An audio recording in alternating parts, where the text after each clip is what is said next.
Du 3 au 5 novembre, découvrez la richesse de la biodiversité dans votre région et votre département. Des reportages et des interviews pour mieux comprendre la biodiversité au quotidien. Biodiv TV, la web TV éphémère.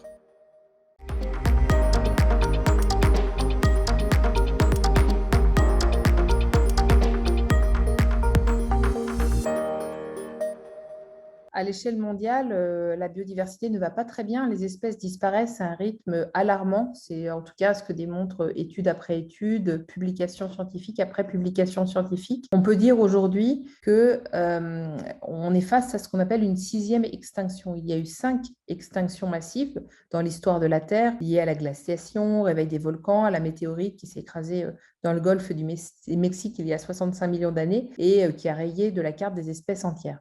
Et aujourd'hui, la différence, c'est que nous sommes à la porte de cette sixième extinction, mais nous sommes les seuls responsables de ce qui se produit. Ce n'est pas un phénomène extérieur. Il y a de nombreuses publications qui ont été faites et notamment qui disent que le taux d'extinction des espèces est aujourd'hui 100 fois plus élevé que lors des précédentes extinctions massives. Et pourtant, nous n'avons pas la connaissance de l'ensemble des espèces et de l'ensemble des animaux. Les océans, les forêts cachent sur la planète un nombre indéterminé d'espèces. Certaines peuvent disparaître sans même que nous les ayons identifiées. On connaît aujourd'hui 138 374 espèces et 38 543 sont menacées d'extinction.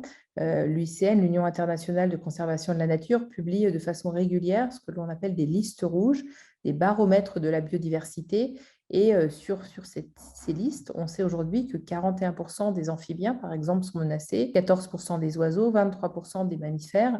C'est le cas au plan mondial, c'est également le cas au niveau français. Lors de la dernière liste rouge qui a été publiée pendant le congrès de l'UICN, il y avait des mauvaises nouvelles, par exemple, qui concernent les requins. 37% d'entre eux sont menacés. Les causes de perte de biodiversité sont multiples. On peut citer le réchauffement climatique, c'est la question d'actualité. Il va y avoir une COP qui va bientôt avoir lieu à Glasgow et des décisions d'ailleurs ont été prises au moment du congrès de l'UICN pour lier les deux sujets, biodiversité et climat. Un exemple illustratif, le dragon de Komodo, par exemple, qui est une espèce qui est protégée, qui vit dans un milieu protégé, qui est un parc de l'UNESCO et qui pourtant, en raison du réchauffement climatique, disparaît. Ensuite, il y a différentes causes à cette perte de la biodiversité. Par exemple, le changement de destination des terres. Quand on déforeste, quand on fait de la monoculture intensive, quand on change le type d'espèce, alors on atteint la biodiversité. L'urbanisation, toujours dans le changement de destination des terres. Et puis, évidemment, les pollutions, l'utilisation des pesticides, les espèces exotiques envahissantes dont nous sommes responsables, par exemple en voyageant ou en achetant et en replantant certains produits qui ne devraient pas l'être, certaines plantes, et puis les exploitations directes qui sont vraiment néfastes, l'exploitation des grands fonds, les mines, la chasse et la surpêche. Il faut prendre en tout état de cause des mesures urgentes, parmi lesquelles la restauration des écosystèmes dégradés. Cela fait partie des ambitions françaises, mais également de la nécessité au plan international. Il faut créer des aires protégées. Nous avons collectivement une ambition onusienne de 30-30, c'est-à-dire 30% du territoire terrestre et marin protégé à l'horizon 2030. C'est une nécessité et c'est un sujet sur lequel la France est assez en avance et elle peut être exemplaire et accompagner, renforcer la capacité de d'autres pays, d'autres organisations qui sont moins en avance. Donc un objectif de préservation des terres, mais également et surtout des océans avec la mise en place de traités de haute mer, de zones de protection fortes. Et puis un dernier point qui est un point plus global, mais qui concerne les peuples autochtones, l'idée de rendre aux peuples autochtones et de façon plus large aux populations qui vivent sur des territoires menacés, un accès à la biodiversité et un accès à leurs ressources. Il est encore temps de sauver la biodiversité, mais il faut prendre des mesures urgentes et des mesures de grande ampleur. Il y a d'abord les territoires sur lesquels on va pouvoir s'appuyer demain. L'UICN a permis, à travers son congrès, l'adoption d'une motion qui permet aux collectivités locales, aux villes, aux départements, aux régions de devenir membres. Nous croyons qu'il y a une vraie utilité à déployer des politiques locales de terrain, comme cela a été fait sur le climat et qui a permis une vraie transformation dans les villes, dans les régions, de la politique de lutte contre le réchauffement climatique. Donc, c'est une des pistes d'espoir pour demain. Et puis, chacun d'entre nous peut évidemment contribuer à sauver cette biodiversité en participant à son échelle, en choisissant de changer ses modes de consommation, en travaillant au déploiement des sciences participatives, en allant avec ses enfants le week-end compter les oiseaux, être ambassadeur de la biodiversité. J'aimerais juste peut-être finir sur une phrase qui est quand même cette phrase qui guide l'action de beaucoup de gens en matière de préservation de la biodiversité. Il faut sauver les condors, non seulement parce que nous avons besoin des condors, mais parce que nous avons besoin de développer les qualités humaines qui nous permettront demain nous-mêmes de nous sauver. C'est une phrase de Yann Milan, mais je pense qu'elle est absolument essentielle et elle est pleine d'espoir. Du 3 au 5 novembre, découvrez la richesse de la biodiversité dans votre région et votre département. Des reportages et des interviews pour mieux comprendre la biodiversité dans l'Essonne au quotidien. Biodiv TV, la web TV éphémère.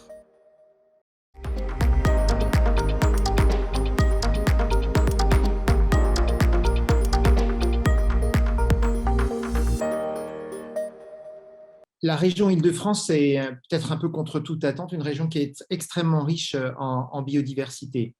Nous avons quelques 1600 espèces qui sont présentes et répertoriées en Île-de-France, que ce soit des espèces animales ou végétales, 8342 km de cours d'eau, et presque 24% de milieux forestiers. Et nous avons, au regard d'ailleurs des nomenclatures internationales, nous avons presque 30% d'aires protégées en Île-de-France.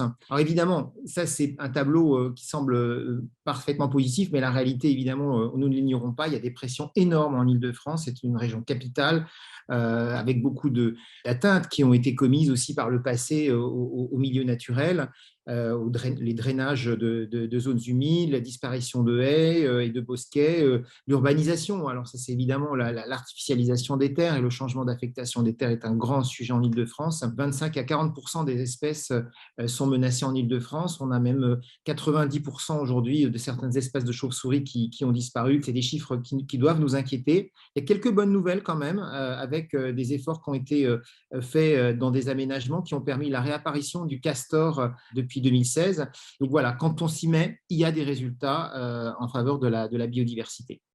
Alors, les grands défis en matière de biodiversité en Île-de-France, d'abord de réussir à convaincre l'ensemble des acteurs, que ce soit dans le domaine bien sûr de la conservation de la nature, mais ça va de soi, mais aussi des aménageurs, du monde de l'agriculture, du monde de l'économie. On a besoin d'une démarche transversale. Ça, c'est vraiment une prise en main, une prise de conscience générale qu'il faut avoir. Le deuxième élément, je l'ai dit tout à l'heure en parlant des pressions, il y a plus de 50 000 nouveaux habitants en Île-de-France chaque année. Il faut les accueillir et donc il faut faire en sorte qu'ils viennent sur des territoires qui sont déjà artificialisés et donc pour préserver les espaces naturels et les espaces non artificialisés. Ça, c'est un enjeu très, très important. Le troisième élément, c'est le changement climatique. On a lancé au niveau de la région Île-de-France un plan d'adaptation au changement climatique qui va inclure beaucoup de solutions fondées sur la nature. C'est à travers la restauration de la nature que nous allons réussir à répondre à cette question de l'adaptation au changement climatique avec le rafraîchissement de l'air aussi dans les zones urbaines. Et puis enfin, on va dire un peu plus global, on va dire psychologique, j'allais dire presque sociale ou sociétale, c'est la question de réussir dans une ville très urbaine avec beaucoup d'habitants qui sont vivent en ville, une reconnexion avec la nature. On a besoin de travailler à cette relation au vivant de manière plus globale. Alors, la protection du milieu naturel et le développement économique sont évidemment sujets à des pressions très fortes. La surexploitation des ressources, les pollutions diverses, c'est une réalité qu'on vit ici en Île-de-France. 50% du PIB mondial dépend des ressources naturelles et de la biodiversité. Donc, préserver la biodiversité et la nature, c'est de l'investissement pour préserver, on va dire, le développement économique d'une certaine manière. Donc, ça, c'est un message important qui me paraît utile de faire passer. Le troisième élément, je crois que c'est que en matière d'activité économique, le maître mot, c'est la préservation des ressources et du foncier. En matière de ressources, nous déployons une stratégie sur l'économie circulaire qui va dans cette idée-là, c'est-à-dire qu'on ne veut pas que la matière première redevienne des déchets à la fin. On peut réutiliser les déchets pour faire de la matière première, c'est vraiment l'idée. Et puis, il y a une idée assez forte qu'il faut inscrire aussi dans notre travail, qui est d'inviter les entreprises à se saisir des premiers outils qui existent aujourd'hui d'indicateurs biodiversité. Elles peuvent mesurer leur impact biodiversité. Nous pouvons les aider à cela. Et bientôt, d'ailleurs, elles seront obligées de le faire. Donc, anticipons cette question de l'impact biodiversité de l'activité des entreprises. La région agit aujourd'hui sur plusieurs aspects. Le premier, c'est le plan vert. Le plan vert est un plan qui vise à créer des nouveaux espaces verts. On en a créé 690 hectares nouveaux dans la dernière mandature. Cette action contribue à l'accroissement du pourcentage d'aires protégées en Île-de-France. Le deuxième point, c'est que nous avons une stratégie eau et milieu naturel avec 329 projets qui ont été subventionnés depuis 2016, avec notamment, par exemple, la réouverture de la Bièvre à Arcueil, qui est un exemple typique de ce qu'on peut faire, nous, au niveau de la région, pour remettre de la nature du côté des espaces aquatiques. Le quatrième axe de travail, c'est les projets en faveur de la biodiversité qui sont dans le budget participatif. On a 650 projets qui ont été soutenus dans notre budget participatif qui participent de la préservation de la biodiversité. Et puis enfin, nouveauté, nous travaillons actuellement à un projet qui va s'appeler le 1000 petits patrimoines naturels, qui vise à remettre de la nature en ville, à identifier des petits espaces qui potentiellement peuvent devenir des espaces de renaturation en ville. Donc c'est un projet qu'on va lancer très prochainement. Du 3 au 5 novembre, découvrez la richesse de la biodiversité dans votre région et votre département. Des reportages et des interviews pour mieux comprendre la biodiversité dans le Grand Paris Sud au quotidien. Biodiff TV, la web TV éphémère.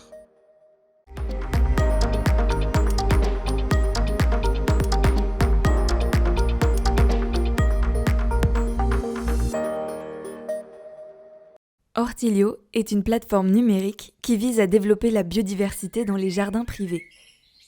Concrètement, Hortilio facilite la vie des jardiniers en leur permettant un accès rapide à un savoir scientifique directement utile et pertinent. Ce savoir pratique s'accompagne de conseils personnalisés pour une prise en compte de la biodiversité. Le score de biodiversité, notamment, est un quiz rapide qui identifie les axes d'amélioration possibles. Hortilio est adapté à tout type de jardin et de jardinier. S'il est intéressé par un jardin ornemental, le jardinier aura la possibilité de rechercher les espèces et variétés qui s'accordent bien tout en respectant la nature qui l'entoure.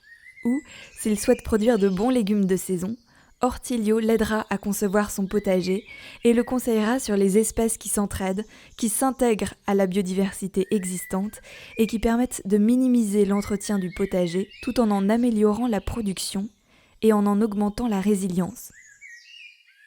Si l'équipe derrière Hortilio fait de son mieux pour apporter un savoir validé et concret, ce savoir est lui-même en évolution, on pourrait dire vivant, et est d'autant plus riche qu'il est collaboratif. C'est en cela qu'Hortilio se doit d'être un outil de lien social. Avec le forum, les apprentis comme les experts peuvent confronter leur expérience et leur connaissance du local, et ainsi contribuer à la base de connaissances collectives. Cette collaboration entre utilisateurs d'Hortilio peut être stimulée et enrichie par les collectivités et associations du territoire en proposant des événements et des lieux pour échanger. Ces lieux apparaissent directement sur la carte interactive de l'application. Que ce soit en tant que collectivité ou en tant que jardinier, avec Hortilio, vous pouvez contribuer à enrichir le monde de la biodiversité. Alors cette application est née à la fois d'un intérêt personnel pour le jardinage et le potager et d'une rencontre avec CDC Biodiversité qui avait aussi volonté de développer une application, donc ce qui a donné Hortilio. L'application est tout à fait accessible à tout le monde depuis les stores Apple et Android et sur hortilio.fr. Et elle donne accès à un savoir pédagogique sur comment jardiner tout en respectant la biodiversité. Donc pas besoin d'être un jardinier aguerri pour venir sur Hortilio. Le rôle des jardins privés est très important pour la biodiversité parce que c'est en partie eux qui rendent les villes perméables à la biodiversité et qui permettent de rendre les villes actrices dans le développement et la favorisation de la biodiversité. Et il faut savoir que les espaces privés représentent 2% du territoire français. Et ça représente 4 fois plus que la surface totale des réserves naturelles. Donc c'est très très loin d'être négligeable. Rejoignez la communauté des jardiniers sur Hortilio, déjà bien représentée en Essonne.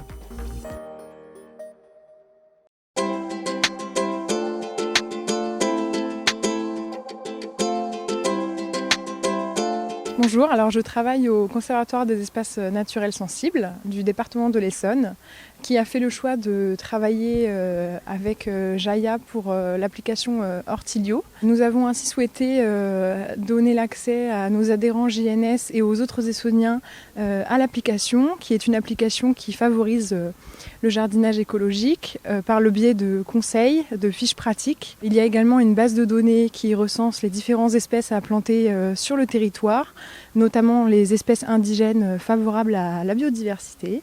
L'application permet aussi d'avoir accès à des éléments de communication sur nos différents événements, comme ça peut être le cas pour notre journée des jardins naturels sensibles aujourd'hui, et leur permet également d'échanger entre eux et donc de créer un réseau de bonnes pratiques et d'échanges sur les thématiques liées au jardin par le biais d'un forum qui leur permet de poser toutes leurs questions sur ces thématiques, que ce soit en termes de reconnaissance de végétaux, comme en conseil sur les maladies à traiter et autres.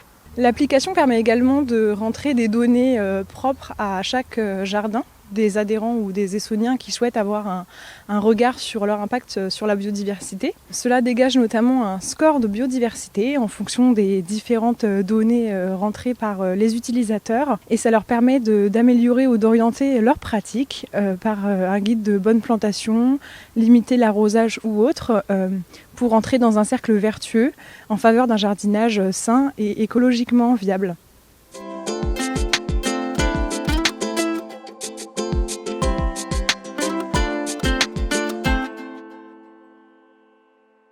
Du 3 au 5 novembre, découvrez la richesse de la biodiversité dans votre région et votre département. Des reportages et des interviews pour mieux comprendre la biodiversité en Seine-et-Marne au quotidien. Biodiff TV, la web TV éphémère.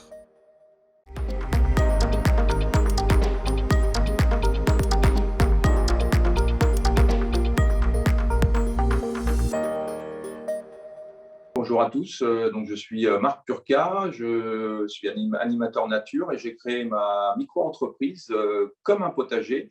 Et donc je fais de la création et de l'animation de potagers collectifs ou jardins partagés et pédagogiques. Alors la biodiversité, c'est un ensemble d'êtres vivants, donc que ce soit des végétaux ou des animaux dans un lieu donné, donc qu'on appelle un écosystème. Et donc, ça peut être tout simplement un jardin, ça peut être une commune, ça peut être la France entière ou la planète, la Terre entière. Et bien évidemment, la biodiversité aussi appelle aux interactions en fait, entre ces espèces-là, entre les espèces végétales, les espèces animales, et qui permet de créer un lieu diversifié. Et plus il est diversifié, plus il est riche. Alors, la biodiversité, donc, comme j'interviens énormément chez du jeune public, et en fait, je pose souvent une question assez simple.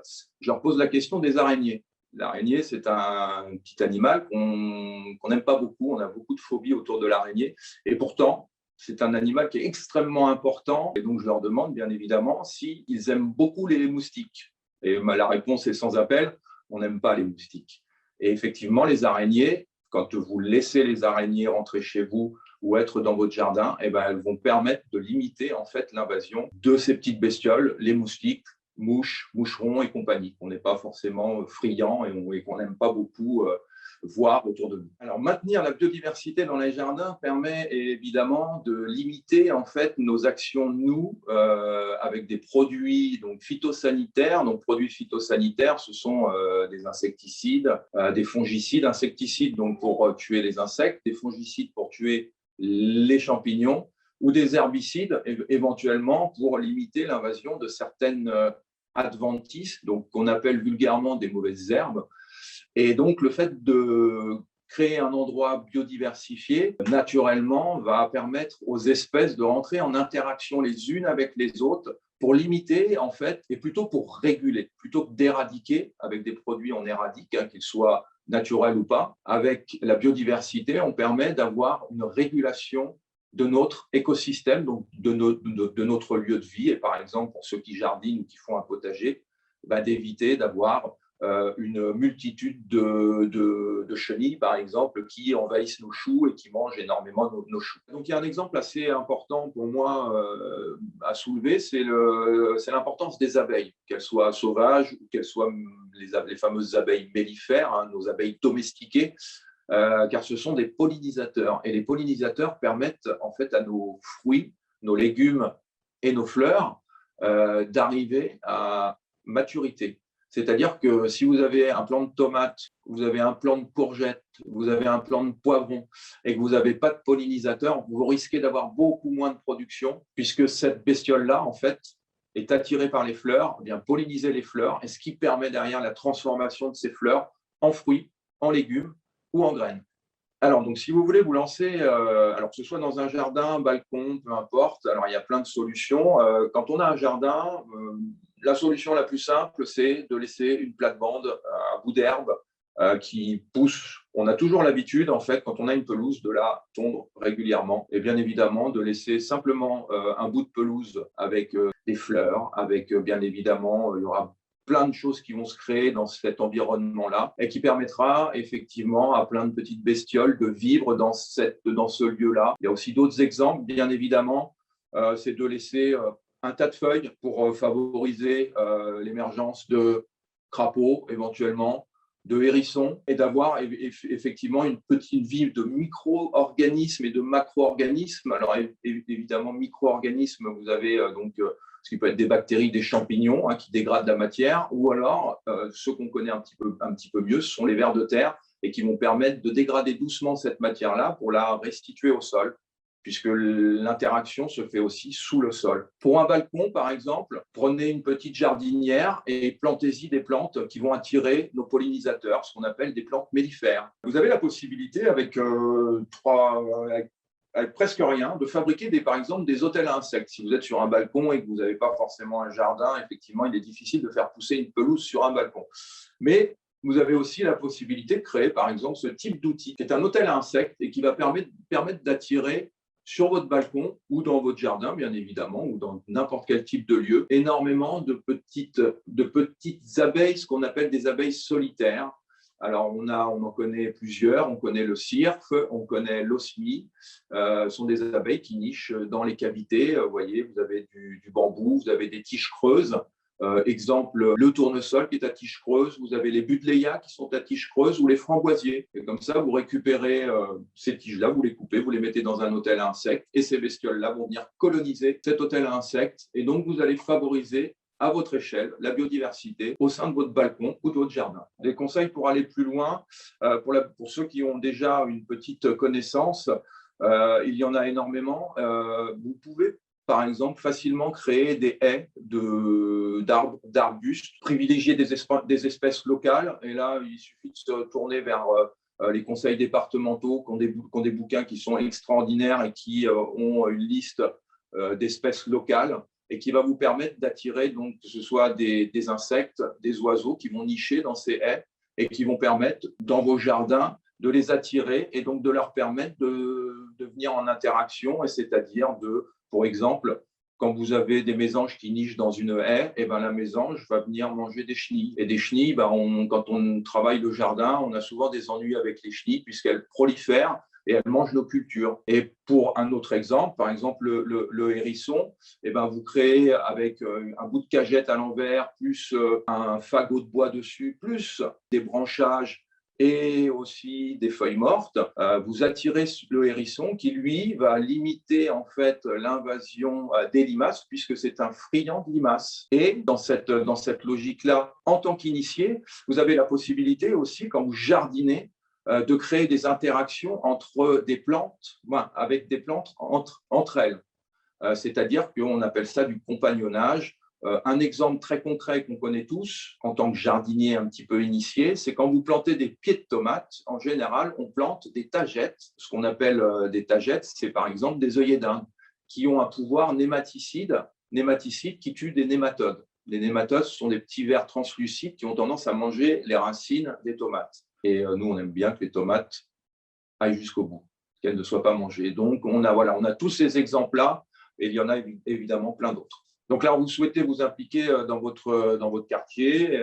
Donc, il y a énormément de lieux où vous pouvez effectivement vous tourner pour avoir des informations. Et les premiers lieux, en général, qui se trouvent très proches de chez vous, ce sont des maisons de l'environnement. Par exemple, là, on a l'exemple de la maison de l'environnement du Grand Paris Sud, qui moi, par exemple, est à 500 mètres de chez moi et qui est accessible quasiment tous les jours, où vous avez énormément de documentation, vous avez énormément de gens très compétents et qui peuvent vous donner des pistes.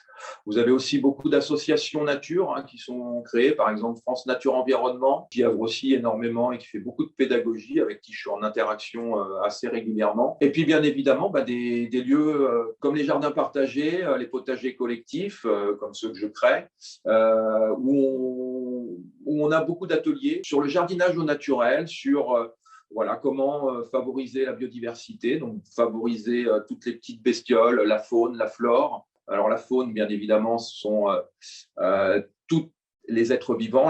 La flore, ce sont toutes les espèces végétales. Et ce sont des lieux qui sont ouverts à tous. Pour finir, vous avez aussi la possibilité, éventuellement, quand il y a des portes ouvertes, d'aller voir vos agriculteurs et vos agricultrices, qui peuvent aussi être des pistes très intéressantes, puisque eux, ce sont de vrais professionnels et qui travaillent avec le vivant toute la journée et qui peuvent vous donner de précieux conseils. Je vous montre des bouquins, des ressources qui vous permettent d'aller un petit peu plus loin. Moi, j'aime beaucoup les éditions Rustica, par exemple. C'est un bouquin qui est dans toutes les librairies.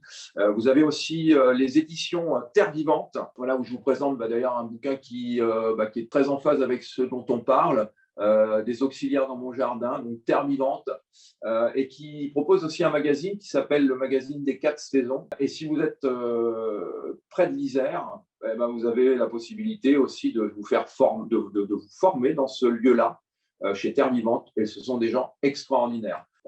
Ça, c'est pour le public, pour tout public. Après, pour des personnes qui ont envie d'aller un petit peu plus loin, évidemment, vous avez l'idée des interactions et de comment soigner son jardin naturellement.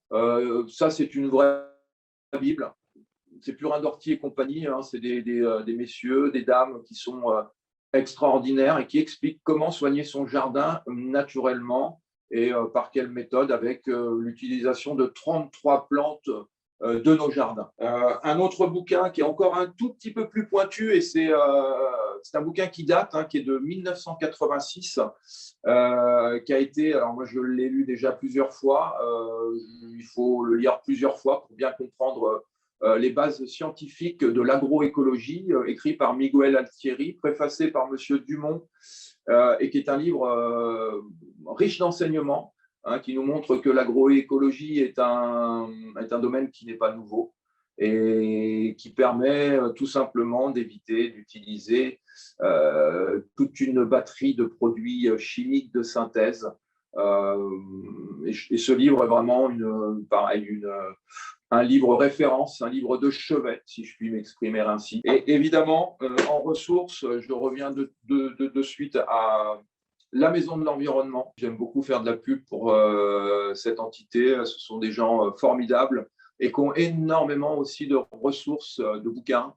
Mais j'ai envie de dire en conclusion, la meilleure des expérimentations, et c'est celle que vous ferez dans les jardins, et c'est par les années en fait que vous allez tout simplement arriver à comprendre, et même après des années, on ne comprend jamais tout, mais de vous familiariser avec toute cette biodiversité, cette fameuse biodiversité, pour attirer au maximum les bestioles, sachant qu'on a toujours l'idée d'avoir toujours que par exemple pour les insectes, des insectes qui sont embêtants. Il faut comprendre que dans nos contrées, on a à peu près 40 000 insectes et seulement 2000 sont nuisibles. Donc, ça fait à peu près 5%. Donc, tout le reste sont des auxiliaires et des insectes qui sont qui sont inoffensifs, donc qui vont donner aucun problème à nos cultures, et qui sinon sont des auxiliaires et donc qui permettent de réguler en fait tous ces invasifs.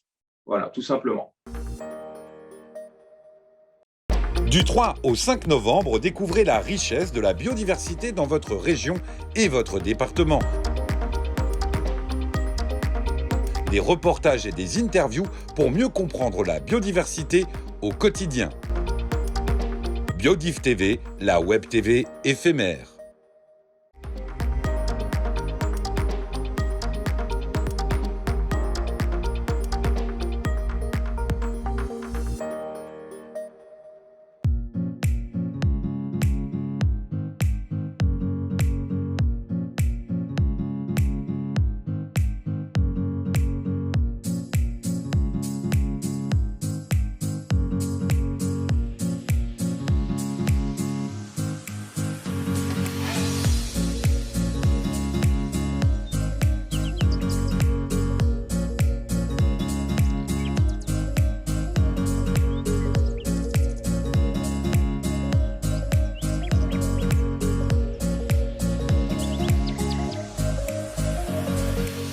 qu'est-ce qu'on a fait? Le dernier, c'était un atelier cuisine. Ça, c'était super chouette. Enfin, chacun chez soi a fait l'atelier. Grand Paris Sud nous a fourni avec les producteurs locaux tout ce qu'on avait besoin. On a aussi fait des ateliers le soir en visio sur tout ce qui était au niveau nutritif. C'était vraiment un moment de partage, de rencontre avec d'autres familles, voilà, de rigolade, de découverte. Il est en floraison, c'est-à-dire que vous avez les étamines qui sont en train de sortir en ce moment, donc il est en pleine floraison. Ça me donne faim. Ça te donne faim? Ah bah là, il va pas être bon en manger. Hein. Au fil du temps, on va continuer à découvrir, continuer à partager des recettes, continuer à partager des astuces. Moi, ce que j'en retiens pour moi, c'est mieux manger avec des produits locaux, bio ou pas d'ailleurs, et partager le mieux manger avec ma famille. En tout cas, moi, c'est ça que j'en retiens.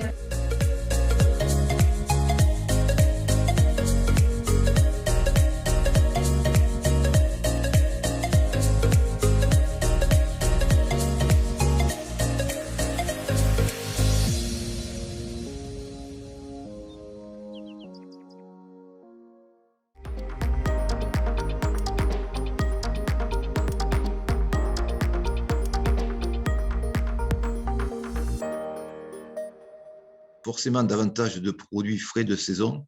Cela veut dire par exemple qu'on utilise moins d'énergie fossile pour les faire pousser ou pour les faire voyager jusqu'à nous. On rémunère mieux le producteur pour son travail car il y a souvent moins d'intermédiaires entre le consommateur final et le producteur. Et en plus, les produits sont bio, alors nos pratiques d'achat contribuent aussi à mieux respecter l'environnement ainsi que notre santé.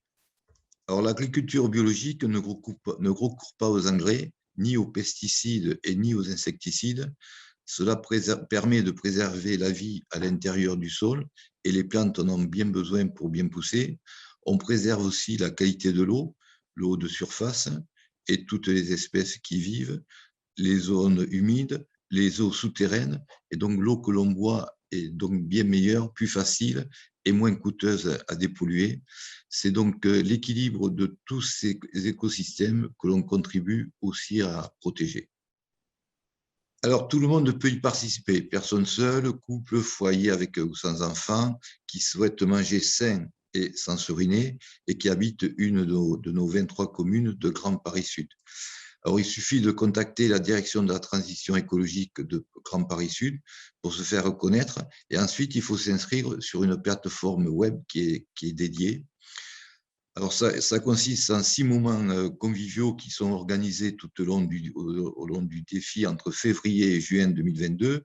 Le plus possible, ça sera en présentiel, le soir ou le week-end, tels que des ateliers nutrition, des cours de cuisine à base de produits locaux qui ont eu énormément de succès l'année dernière puisqu'il y avait un chef qui était venu présenter la cuisine, des visites de ferme et des repas de lancement et de clôture de l'opération qui avaient été faits sous la forme d'un pique-nique à la Maison de l'Environnement. Alors, on vous attend nombreux parce que l'année dernière, tous ceux qui s'étaient inscrits ont été contents et ont appris beaucoup de choses. Donc, je vous invite cette année également à venir participer au défi des familles alimentation positive. Du 3 au 5 novembre, découvrez la richesse de la biodiversité dans votre région et votre département. Des reportages et des interviews pour mieux comprendre la biodiversité dans l'Essonne au quotidien. Biodiff TV, la web TV éphémère.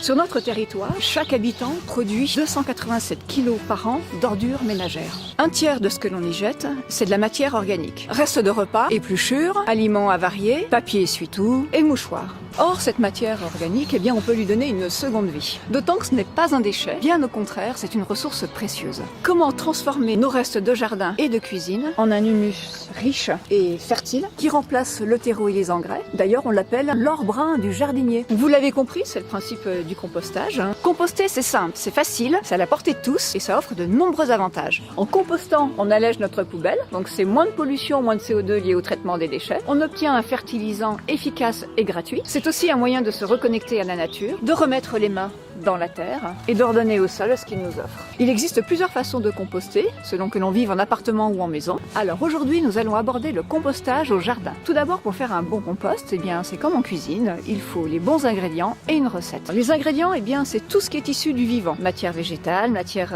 animale, on peut tout mettre. Dans la nature, d'ailleurs, tous ces débris organiques se décomposent. Avec le compost, on va imiter la nature avec quelques petits ajustements de façon à accélérer la transformation de cette matière organique. Alors, les ingrédients, qu'est-ce qu'on peut y mettre? D'abord, tous les restes de cuisine. Les épluchures, de légumes, de fruits. On intègre également les agrumes, oignons, les restes de repas crus ou cuits, coquilles d'œufs, le filtre à café avec le café, le sachet de thé. Petit conseil, les gros morceaux comme les trognons de choux, de brocolis, les peaux de melon, je vous conseille de les découper, ça va faciliter la décomposition.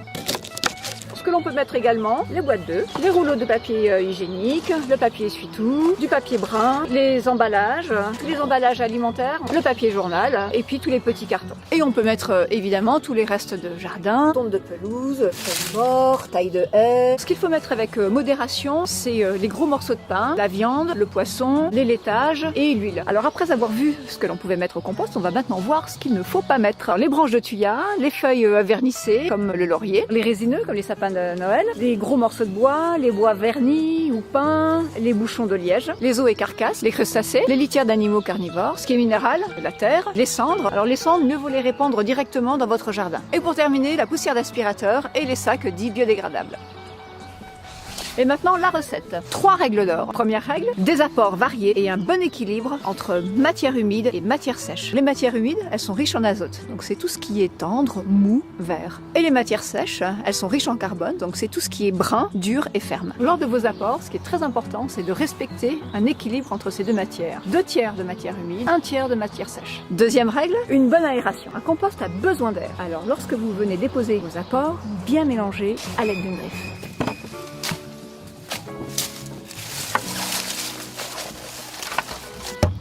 Troisième règle, une bonne humidité. Alors vous n'avez rien à faire puisqu'elle provient de votre matière humide. Pour résumer, il faut bien respecter cet équilibre entre matière sèche et matière humide et bien brasser. Après la recette, comment démarrer son compost ? Eh bien, c'est ce que nous verrons dans le prochain épisode. Allez, moi j'y retourne. La dernière fois, nous avons abordé la recette pour faire un bon compost. Aujourd'hui, nous allons voir comment démarrer un compost au jardin. Il existe plusieurs façons de composter au jardin et je vais vous présenter les 2 principales. Pour mieux vous en parler, on se retrouve à l'espace compostage. Tout d'abord, la manière la plus simple, le compost en tas dans un coin de votre jardin. L'avantage, c'est qu'il est facile à manipuler et à brasser. Alors c'est bien pratique quand on a pas mal de déchets verts du jardin. Il faut bien le recouvrir avec une bâche ou du carton. Ensuite, le composteur, en plastique ou en bois, selon les goûts personnels. L'important, c'est qu'il soit aéré, mais sans excès. Une ouverture large pour faciliter le chargement et le brassage. Et un couvercle pratique et facilement démontable de façon à pouvoir accéder facilement au compost mûr. Pensez également à réserver de la place à côté de votre composteur pour entreposer les restes de jardin, tonte de pelouse, feuilles mortes. Alors les composteurs, eh bien, vous pouvez les fabriquer vous-même, on les trouve également en magasin ou vous pouvez contacter le service prévention des déchets de Grand Paris Sud au numéro qui s'affiche. Quelle que soit la solution choisie, comment le mettre en route? Tout d'abord, l'emplacement. Proche de votre maison, pour des questions pratiques, un endroit dégagé de façon à pouvoir circuler autour, et un endroit relativement ombragé, car l'été, le soleil direct aura tendance à l'assécher. Alors commencez par gratter le sol de l'emplacement que vous avez choisi pour enlever les racines et pour faciliter l'arrivée des petites bêtes du sol. Déposez une bonne couche de brindilles, feuilles mortes, petits branchages pour permettre une bonne aération de votre compost et pour absorber les éventuels jus de compostage. Mais à quelle période de l'année commencer? Alors idéalement en saison clémente, à l'automne ou au printemps, quand il fait ni trop chaud ni trop froid. Si vous avez vu l'épisode précédent, vous connaissez bien les règles. 2 tiers de matière humide, 1 tiers de matière sèche et surtout bien mélanger. À partir de là, plus grand chose à faire, si ce n'est brasser en profondeur 1 fois par mois ou plus et surveiller l'humidité. Alors il existe tout un tas d'outils pour le brasser en profondeur, la fourche, le brasse-compost, la tige aératrice. Et ne pas oublier les angles et les côtés. Et puis on surveille l'humidité. Alors le compost, il a besoin d'humidité, mais pas trop. Pour cela, il y a un test facile à faire. On presse une poignée de compost. Quelques gouttes seulement doivent s'en échapper. S'il est trop humide, il faut rajouter de la matière sèche. A contrario, s'il s'effrite, vous pouvez ou l'arroser ou rajouter de la matière humide. Maintenant, eh bien, vous pouvez vous amuser à observer ce qui se passe à l'intérieur de votre compost. C'est passionnant, ça grouille de vie. Mais ça, on en parlera au prochain épisode. À bientôt!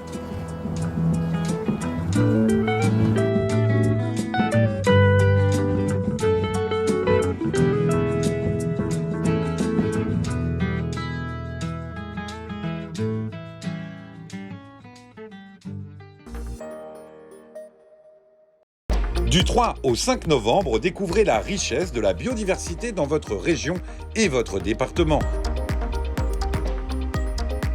Des reportages et des interviews pour mieux comprendre la biodiversité dans le Grand Paris Sud au quotidien. Biodiff TV, la web TV éphémère.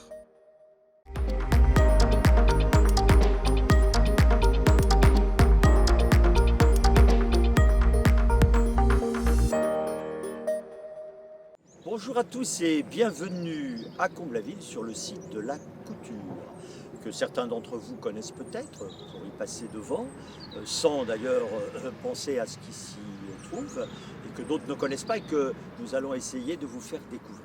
Ce site est magique au plan historique, il est magique au plan écologique, il est magique également par sa dimension sociale. Magique au plan historique parce que ce site nous rappelle qu'à quelques centaines de mètres d'ici à peine, sur le site du moulin de Vaux-la-Reine, au début du siècle dernier, un génie qui s'appelait René Lalique avait installé sa cristallerie et y a fabriqué ces fameux flacons de parfum qui font la renommée de la maison Lalique et de la France à travers le monde. Magique au plan écologique, puisque nous sommes ici sur un lieu qui a longtemps été déshérité. On trouvait bien sûr les restes des flacons Lalique qui étaient dispersés et qui ont donné lieu à de nombreuses et vastes fouilles. Et puis également des introductions sur le site qui n'est pas tout à fait souhaitées, avec des dépôts sauvages et autres méfaits qui ont longtemps fait de ce site un site un peu déshérité. Et magique également au plan social, puisque tout ce qui a fait de ce site ce que vous allez découvrir a pu l'être grâce au travail effectué par une belle institution départementale d'insertion, Initiative 77, grâce à laquelle et grâce aux travailleurs qui ont bénéficié de ces missions, nous avons pu réaliser et atteindre tous nos objectifs. D'ailleurs, les petits bancs sur pierre naturelle qui sont à mes côtés sont le témoignage, de la réutilisation des matériaux du site, ces pierres viennent du site et du travail effectué par cette association. Derrière moi, le début du cheminement que l'on va vous inviter à suivre par les quelques explications qui vont vous être données. Ce site est magique, profitez-en, il est le vôtre et j'espère et je suis certain que vous le respecterez comme il le mérite. Merci à tous.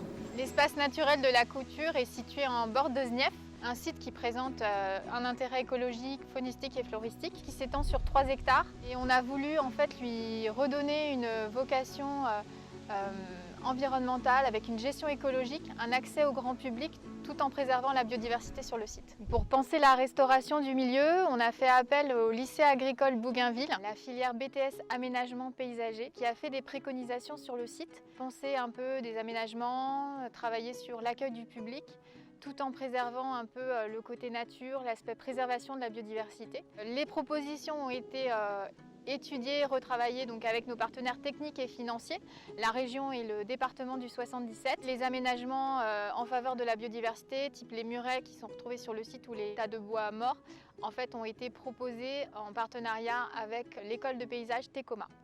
Le choix de ce site est notamment lié à une grande richesse faunistique et floristique qui est due à la présence de milieux diversifiés, notamment du milieu humide, qui est due à la proximité des bordelières tout le long du site et notamment d'un des bras qui longe vraiment le platelage. Cette zone humide, elle amène de nombreuses espèces liées. Les amphibiens, ici on a 2 espèces qui ont été inventoriées par Seine-et-Marne Environnement qui est la grenouille agile et la grenouille verte. On a aussi de nombreuses espèces d'odonates, donc c'est vraiment leur lieu de reproduction, de nourrissage, ils ont besoin de ces lieux-là pour leur cycle de vie. Et d'autres espèces aussi végétales, donc on a de la menthe aquatique, des roseaux, des joncs, du nénuphar. On a aussi du coup du milieu ouvert. À l'entrée du site, c'est une espèce de grande plaine avec une végétation basse herbacée. On y trouve des chardons, du cabaret des oiseaux, voilà, de la molène, enfin une grande diversité de plantes qui permettent d'attirer du coup les insectes pollinisateurs et également les oiseaux qui se nourrissent des graines qui sont déposées. Ça représente un grand intérêt de garder des milieux ouverts sur cette zone. On a également une grande partie du site qui est en milieu boisé avec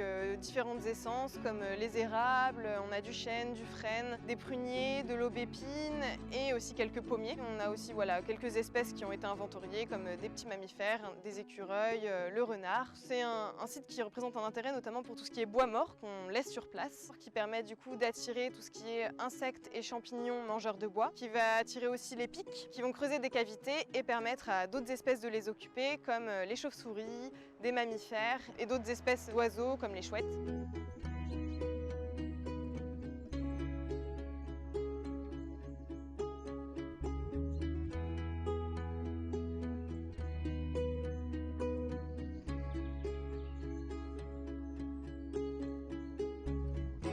Plusieurs massifs de renouée du Japon sur le site qui se sont un petit peu développés avec les travaux et qu'on suit chaque année. La renouée du Japon, c'est une plante exotique envahissante, c'est-à-dire qu'elle se développe très très vite au détriment des espèces locales. Elle permet aussi de dépolluer un petit peu le sol en absorbant les métaux lourds et elle a également quand même un rôle où elle attire les insectes pollinisateurs. Donc pour le moment, on a décidé de la laisser sur le site.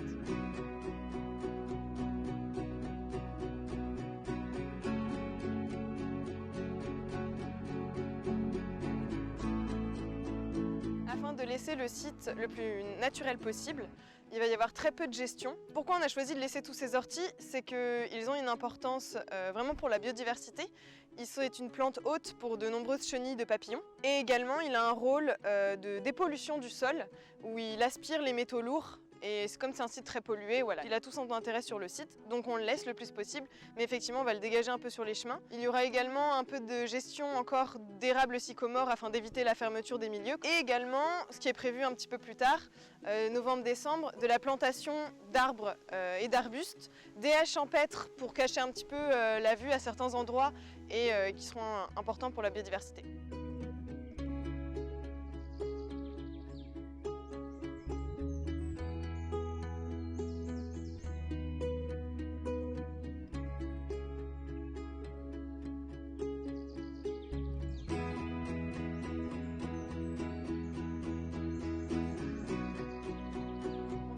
Sur le site de la couture plusieurs supports pédagogiques. À l'entrée, un plan du site ainsi qu'un panneau historique avec l'histoire Lalique et également ce qui a été réalisé. On aura aussi tout le long du parcours des petits panneaux sur différents thèmes liés à la biodiversité. Donc par exemple sur les milieux humides avec des informations qui sont accessibles aux enfants et au tout public, ainsi qu'un QR code qui permettra d'aller plus loin et d'avoir des informations beaucoup plus poussées. Et aussi par exemple sur les aménagements qui ont été réalisés sur le site. Donc pourquoi un muret en pierre pour les reptiles, pour les insectes, pourquoi est-ce qu'on a laissé des tas de bois sur le site pour accueillir les hérissons, les amphibiens et toutes les espèces liées au bois mort.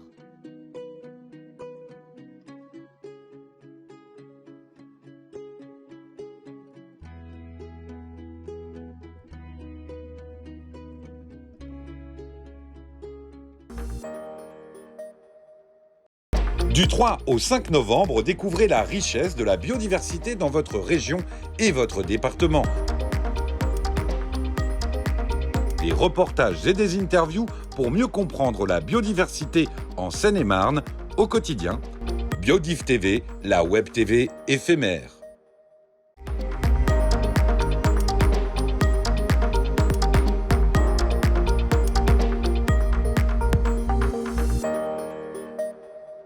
Bonjour, Julien Simon, je suis chef de projet biodiversité pour l'agence ONF Île-de-France Est. Bienvenue en forêt domaniale de Fontainebleau. Vous avez la chance ici de vous trouver sur un site un peu particulier où vous apercevez derrière moi la ville, au milieu de cet écrin de verdure. La forêt de Fontainebleau en fait, est constituée de 3 grands massifs, le massif de Fontainebleau en lui-même, le massif des Trois Pignons et le massif de la Commanderie. Ces 3 forêts constituent à elles 3 23 000 hectares de forêt domaniale située au sud de l'Île-de-France et accessible depuis Paris à travers la voie de train en 45 minutes depuis Gare de Lyon. Alors, la forêt de Fontainebleau a une particularité, c'est qu'elle est située sur des sables qui lui confèrent une particularité à la fois sur la croissance des bois, mais aussi sur les différents milieux qu'elle abrite. Alors, il faut savoir qu'on a une grande diversité de sols, et ces diversités de sols contribuent à une diversité de paysages que chacun d'entre nous peut percevoir assez facilement.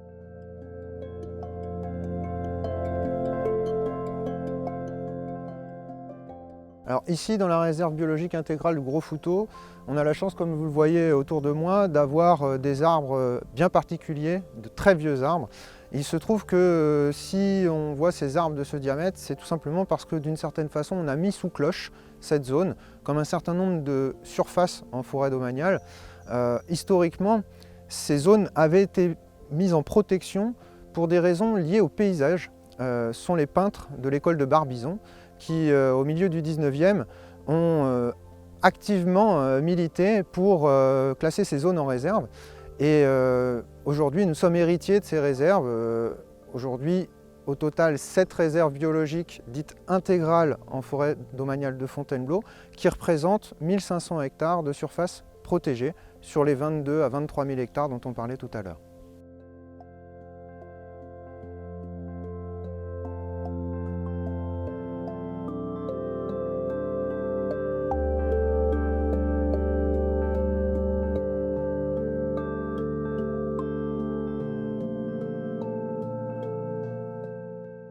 Ces réserves, elles ont pour objectif premier d'être représentatives des différents milieux forestiers qu'on a en France et de voir l'évolution de cette forêt sans intervention humaine, en libre évolution.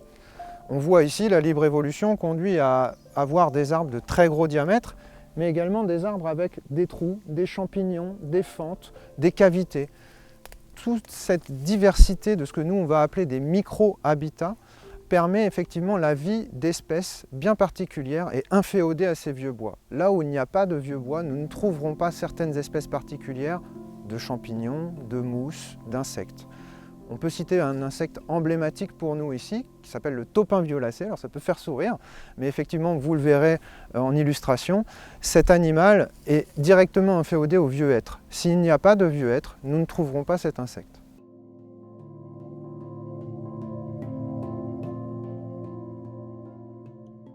Alors, ces espaces, de par la diversité des insectes qui y sont présentés et le nombre d'arbres de gros diamètre qu'on peut y trouver, représentent des habitats essentiels, entre autres pour tout ce qui va être pic. Vous vous doutez bien que là où il y a des vieux arbres morts, naturellement, le pic va y trouver un habitat très favorable, à la fois pour se nourrir, mais aussi pour se reproduire.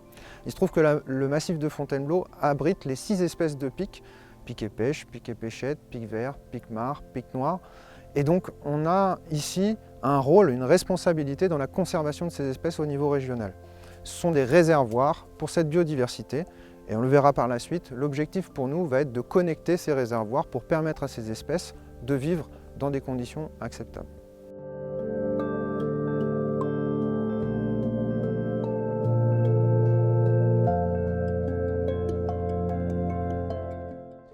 L'objectif des réserves biologiques dirigées va être, au contraire des réserves biologiques intégrales, d'intervenir pour maintenir des milieux spécifiques. Vous voyez ici, autour de moi, le milieu est très ouvert. On se trouve sur une zone où on va avoir des habitats qui vont être liés à la forêt, protégés par la forêt, mais qui en définitive vont avoir une tendance naturelle à se fermer. L'évolution naturelle de ces milieux va contribuer à leur fermeture. Cela deviendra de la forêt, au sens premier du terme, c'est-à-dire des arbres plutôt de grande taille, de haute taille, mais en définitive, elles ne vont plus présenter les mêmes intérêts pour les espèces. Ici en particulier, très facilement, on peut se douter que les espèces d'herbes, de plantes au sol, lorsqu'elles sont dans un couvert forestier, ne bénéficient plus de suffisamment de lumière pour s'exprimer.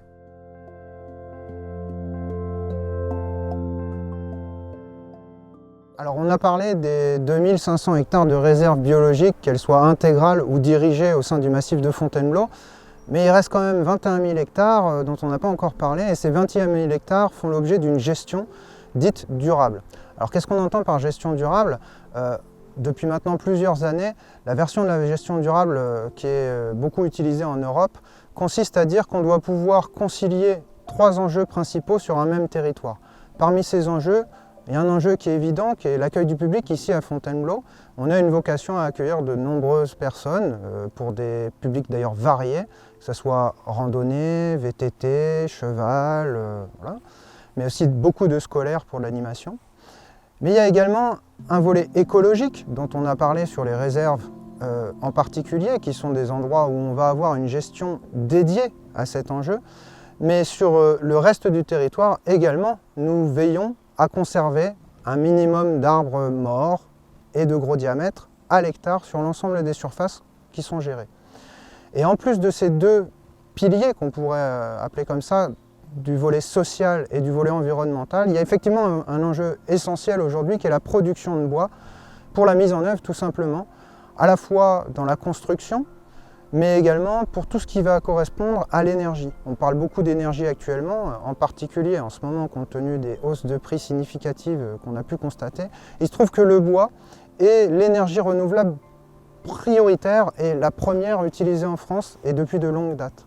Donc ce volet de production est aussi essentiel dans cette notion de gestion durable. Je peux vous donner quelques conseils de bonnes pratiques. Il y a 3 effets directs. Par exemple, Fontainebleau, il y a aussi souvent des déchets en forêt. Donc bien entendu, un déchet en forêt, il n'y a pas de poubelle dans les forêts franciliennes et ni à Fontainebleau également.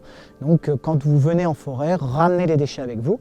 Alors les déchets, ça peut paraître anodin, mais une simple bouteille jetée comme ça dans la nature, une bouteille de jus de fruits, il faut savoir que c'est un véritable piège pour des micro-organismes, des bousiers par exemple, qui ont un rôle indispensable à la décomposition du sol. Et ben, il faut savoir que ces bousiers-là sont attirés par l'odeur et le sucre de la boisson et rentrent dans la bouteille et se retrouvent totalement piégés, ne peuvent plus y ressortir.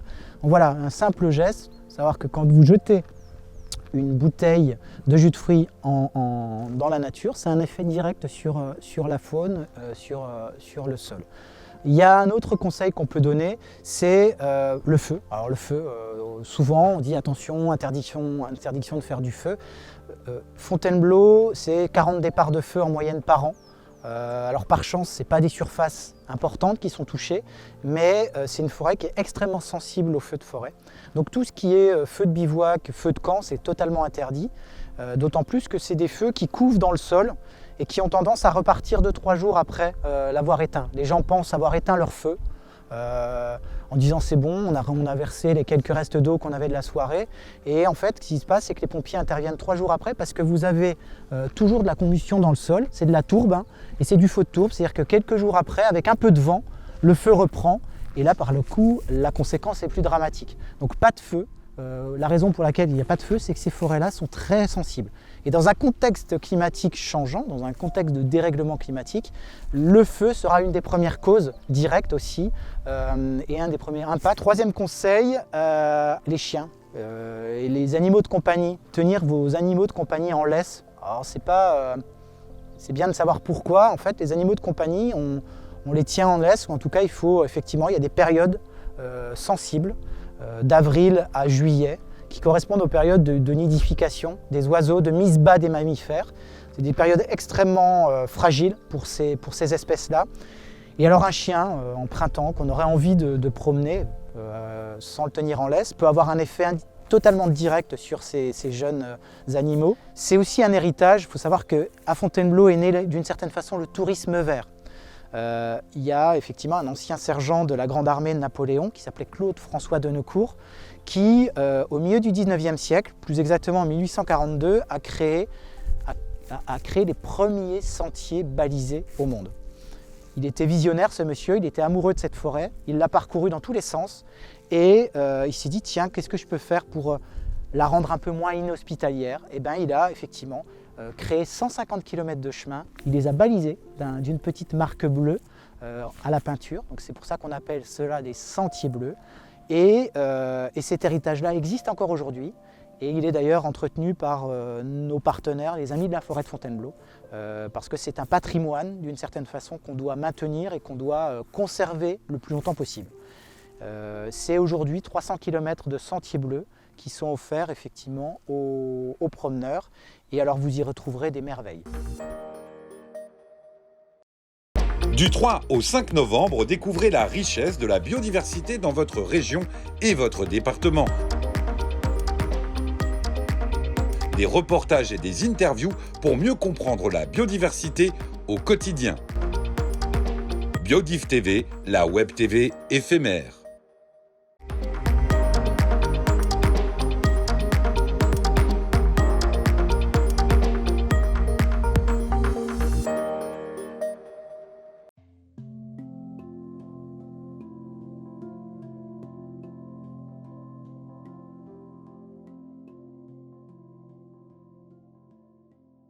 En Seine-et-Marne, il existe 99 espaces naturels sensibles, dont 22 départementaux ouverts au public. Le département gère et protège ces espaces, dont la préservation écologique est une priorité. Parmi ceux-ci, l'espace naturel sensible du Bois de la Rochette, qui se situe sur les communes de Damary-lès-Lys et La Rochette. C'est ce qu'on appelle un site périurbain. Le bois s'étend sur 160 hectares, dans la continuité de la forêt domaniale de Fontainebleau, dont il constitue la porte d'entrée nord. Alors, le bois de la Rochette, comme son nom l'indique, est composé de boisements, de différentes espèces de feuillus.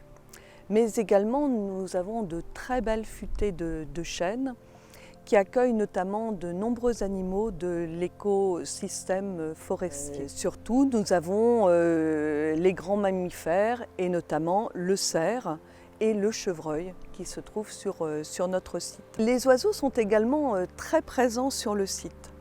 Nous ne comptons pas moins de 5 espèces de pics, mais également des passereaux, et le pouillot siffleur et le gros bec casse-noyau. Mais également nous avons les batraciens avec les grenouilles, les crapauds, les tritons, qui se reproduisent au sein des mares et dans les trous d'eau des allées. Le Bois de la Rochette a été ouvert au public en 2009 après des travaux d'aménagement sur les allées existantes, la pose de barrières ou encore des plaques d'identification des allées. Sans oublier la pose des panneaux d'accueil, réglementaires et pédagogiques. 10 ans après, le Bois de la Rochette a été le premier site espace naturel sensible à faire l'objet d'un projet de revalorisation. L'objectif de revaloriser les 22 sites ouverts au public est de rendre ces espaces plus attractifs au travers de 4 thématiques. Nature remarquable, patrimoine et culture, récréative et loisirs sportifs. Le Bois de la Rochette a été revalorisé avec la thématique loisirs sportifs du fait de la pratique du jogging et du VTT particulièrement important par les habitants du secteur. Alors, le département de Seine-et-Marne souhaite, dans cet espace naturel sensible, apporter une nouvelle offre, tournée vers les loisirs et le sport autour de 3 circuits. Alors, vous avez un circuit de 5 km de course à pied avec les agrès et également la possibilité de sections fractionnées. Également, vous avez une possibilité à vélo de rejoindre et ainsi de faire le tour du massif forestier de Fontainebleau qui a été entièrement balisé par l'Office national des forêts. Et la troisième possibilité, c'est la promenade familiale avec l'application Balade branchée et qui permet d'essayer de dénouer le mystère autour du nom du bois de l'Étranglevaux. Balade branchée est une application mobile qui propose plus de 70 circuits sur la région francilienne. Elle a été créée en 2018 en partenariat avec le département de Seine-et-Marne, l'Office national des forêts, l'Agence des espaces verts de la région Île-de-France et le département des Yvelines. Le fonctionnement de Balade branchée est simple. Guidé par le GPS de son téléphone, le visiteur suit un parcours et il est alerté à l'approche de points d'intérêt. À ce moment-là, il peut déclencher du contenu pédagogique, soit sous forme d'explications, d'anecdotes, avec des photos et même des jeux. Balade branchée est un outil moderne complémentaire aux aménagements d'un site et aux animations nature habituelles.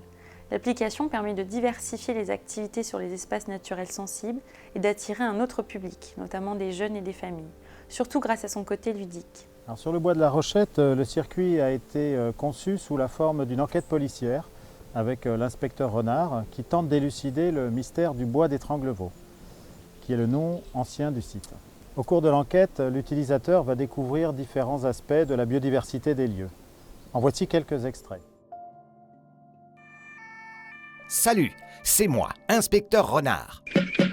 Je dois résoudre le mystère qui se cache derrière l'appellation macabre du bois d'Étranglevaux. Et j'aurais besoin de votre collaboration. Par contre, ne comptez pas sur moi pour vous dévoiler la conclusion de l'enquête, pour le moins étonnante.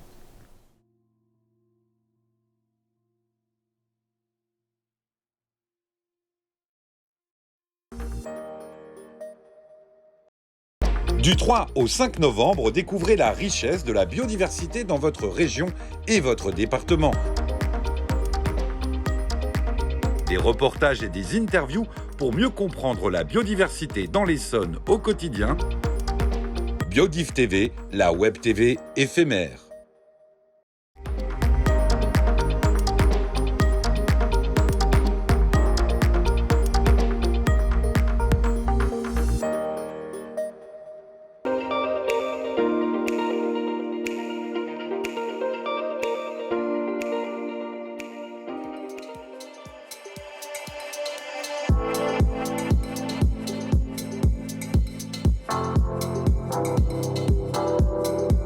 Préserver la faune, la flore, les habitats naturels et nos paysages est un enjeu majeur pour notre planète.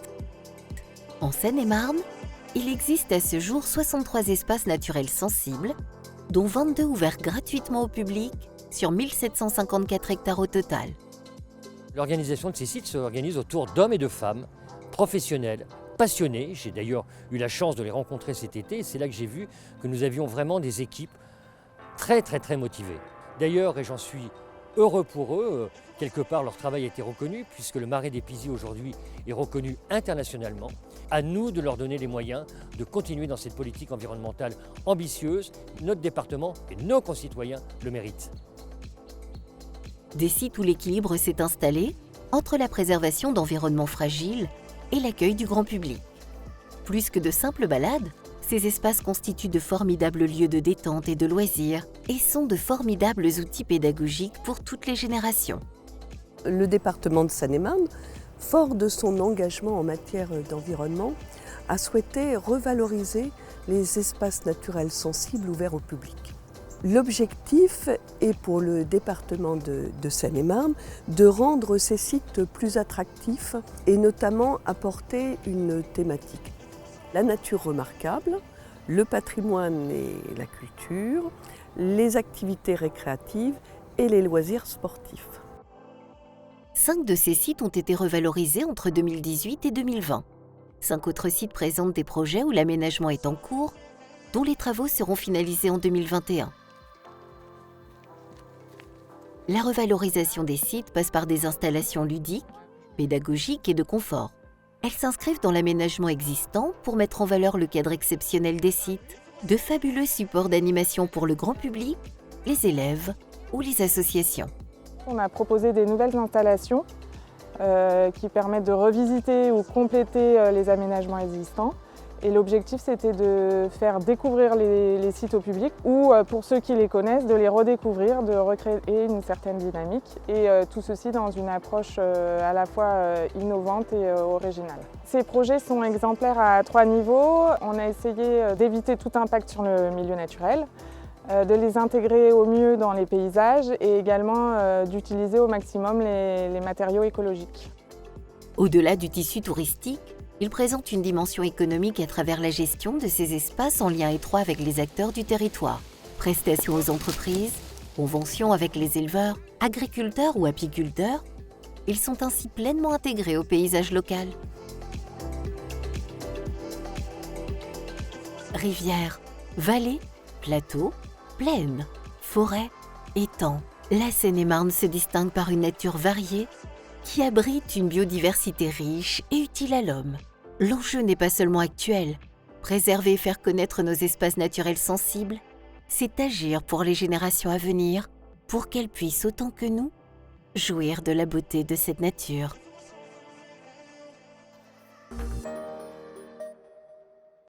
Alors, nous avons une grande chance avec le département de Seine-et-Marne, qui présente une véritable mosaïque de milieux naturels. Nous avons 24% de forêts, notamment avec le massif de Fontainebleau, mais également nous accueillons sur notre département la réserve internationale de biosphère Fontainebleau-Gâtinais, et nous avons également sur notre département plus de 4000 km de cours d'eau.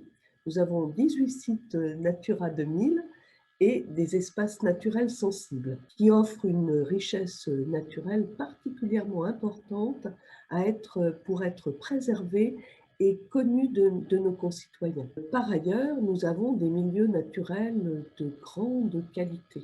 C'est une condition nécessaire pour mieux nous adapter aux effets du réchauffement climatique, via notamment tout ce qui est stockage, épuration de l'eau, la limitation des ruissellements et la régulation des inondations. Il est aussi le support de plusieurs filières en Seine-et-Marne, comme particulièrement la filière agricole, la cosmétique, le tourisme. Et puis, nous avons une filière bois débutante avec les chênes, les beaux chênes qui vont aider à la restauration de Notre-Dame de Paris. Donc, nous avons un véritable vecteur d'attractivité sur notre beau département. Alors, comme le montre la vidéo, notre politique en faveur de la biodiversité s'appuie notamment sur tout notre réseau d'espaces naturels sensibles. Cela permet de préserver notre patrimoine naturel et c'est aussi un moyen d'impliquer les Seine-et-Marnais et les sensibiliser à l'importance de protéger la nature. Donc chacun peut ainsi découvrir à proximité de chez lui des milieux naturels remarquables, avec des thèmes parfois tout à fait différents entre le loisir, le sport, la découverte de la faune ou de la flore. Donc le département mène aussi d'autres actions pour protéger sa biodiversité, et notamment au travers de son plan départemental des itinéraires de promenade et de randonnée, le fameux PDIPR, qui apporte de l'aide aux communes lors d'aménagements justement, comme une plantation de haies, la restauration de milieux pour valoriser et embellir les circuits de randonnée. Également, nous avons un certain nombre de compétences que nous avons souhaité conserver, notamment sur donner notre avis sur les documents d'urbanisme et les projets d'aménagement du territoire pour mieux intégrer les problématiques de biodiversité et la prise en compte des usages et besoins de nos citoyens. Également, nous apportons notre aide à aux associations locales qui s'occupent de l'animation et de la mise en valeur de notre biodiversité. Nous souhaitons que ce mandat politique qui s'ouvre puisse renforcer encore l'action de notre département pour la protection de son patrimoine naturel et de ses paysages. Nous souhaitons poursuivre la revalorisation de nos 22 ENS ouverts au public, nos espaces naturels sensibles, et surtout poursuivre la sensibilisation de nos collégiens à la préservation de la biodiversité grâce notamment à notre dispositif Collège Nature que nous devrions renforcer, ainsi que l'accompagnement des communes, un accompagnement technique et financier à travers notre fameux plan départemental des itinéraires de promenade et de randonnée, ainsi que les espaces naturels sensibles communaux. Avec l'ouverture de 2 nouveaux espaces naturels sensibles emblématiques, avec une richesse naturelle remarquable, qui offrira ainsi de nouvelles opportunités de découverte et d'activité pour les Seine-et-Marnais. Donc ces 2 sites, il s'agit du marais du Lutin, près de Fontainebleau, mais également du marais du Refuge, près de Meaux. Ces sites feront ainsi l'objet d'un plan de gestion pérenne piloté par le département pour encourager le développement de la biodiversité. Il accompagnera pour cela les collectivités locales dans leur démarche de restauration et de mise en valeur de la biodiversité et surtout via l'implication des habitants. Notre action arrive à associer l'ensemble des acteurs de Seine-et-Marne pour répondre efficacement à nos défis de demain. Du 3 au 5 novembre, découvrez la richesse de la biodiversité dans votre région et votre département. Des reportages et des interviews pour mieux comprendre la biodiversité dans le Grand Paris Sud au quotidien. Biodiff TV, la web TV éphémère.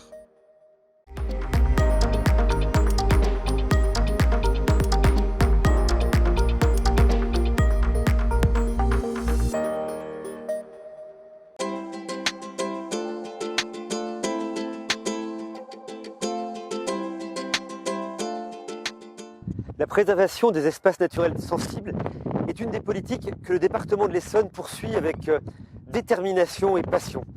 Nous en sommes déjà à peu près à presque 2000 hectares, 1840 hectares d'espaces naturels sensibles qui ont été acquis, qui sont gérés, qui sont valorisés par le département.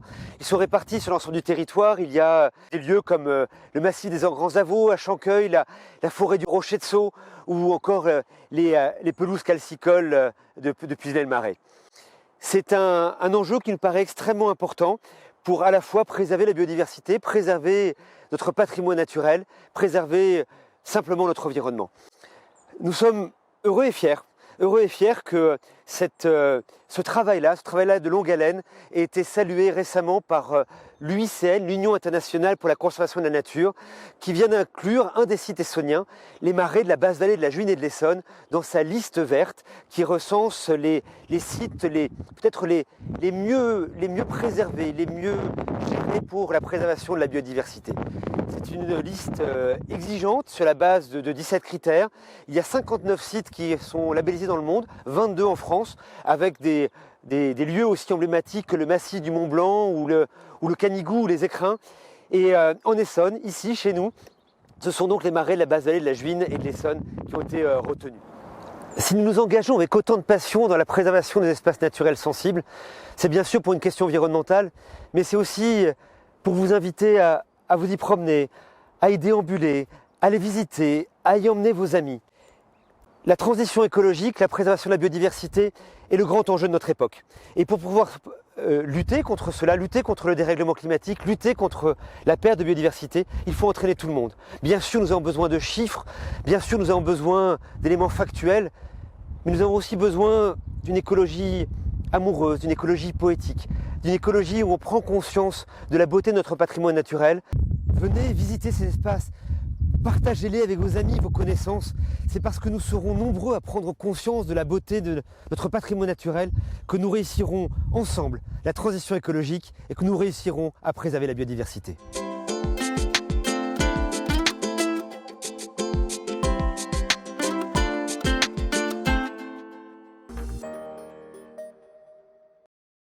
Du 3 au 5 novembre, découvrez la richesse de la biodiversité dans votre région et votre département. Des reportages et des interviews pour mieux comprendre la biodiversité en Seine-et-Marne au quotidien. Biodiff TV, la web TV éphémère.